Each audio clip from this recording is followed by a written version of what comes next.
Глава Ингушетии Махмуд Али Калиматов поздравил главу Кабардино-Балкарии Казбека Кукова и ее жителей с Днем Республики. Цитата. «Кабардино-Балкария отмечает сегодня День Республики. Наши народы связывают давние узы добрососедства, дружбы и братства, которые с годами становятся только крепче. Мы всегда поддерживали друг друга в сложные времена и вместе радовались успехам. И сегодня эти традиции взаимного уважения и доверия продолжают укрепляться. Кабардино-Балкария уверенно развивается, добиваясь высоких результатов в социально-экономической сфере, в укреплении межнационального согласия и сохранении богатого культурного наследия. Эти достижения – плод трудолюбия и сплоченности жителей республики. Желаю Казбеку Валерьевичу и всем жителям Кабардино-Балкарии дальнейших успехов на пути развития, мира и благополучия каждой семье».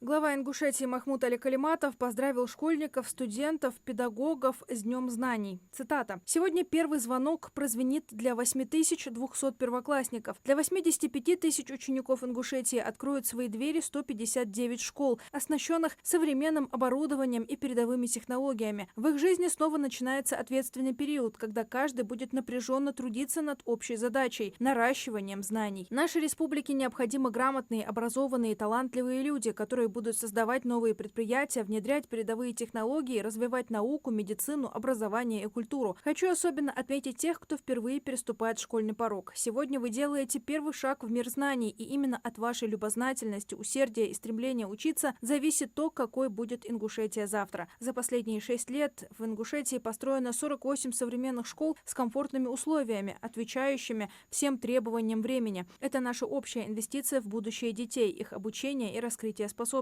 Сердечно поздравляю с Днем знаний и началом нового учебного года не только наших дорогих школьников и студентов, но и их педагогов и родителей. От всей души желаю первым успехов в учебе, учителям вдохновения и терпения, родителям радости за успехи своих детей. Пусть этот учебный год будет богат на открытия, победы и новые знания».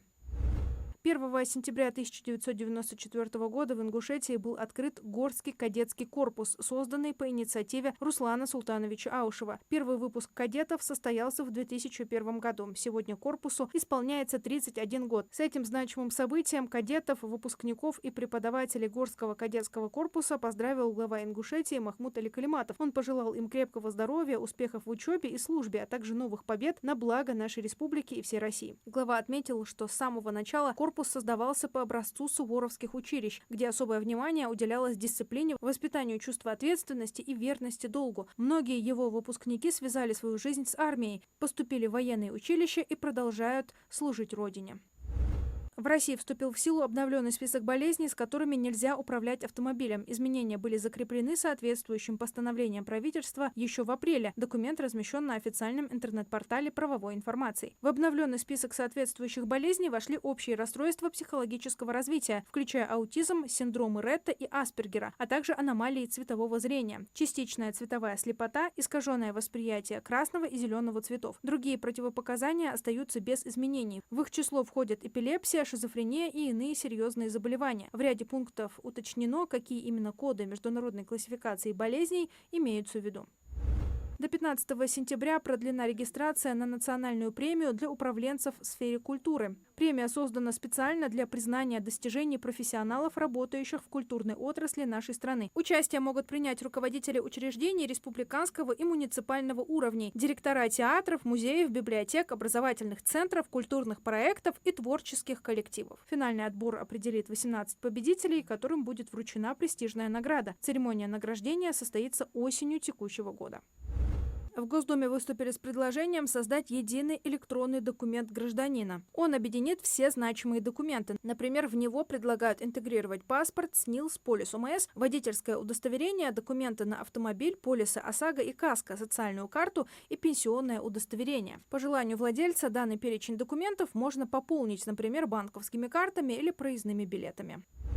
Минтранс России утвердил поправки, по которым с 1 сентября пассажиры, опоздавшие на рейс, смогут использовать обратный билет, сообщает пресс-служба министерства. По новым правилам авиакомпании лишатся возможности аннулировать весь заказ при неявке на первый перелет. Обратный билет останется действительным. Кроме того, с 1 сентября комиссии за отмену или изменение условий перевозки будут ограничены фактическими расходами авиакомпании. Перевозчики должны будут разработать документы о принципах ценообразования для повышения прозрачности тарифов.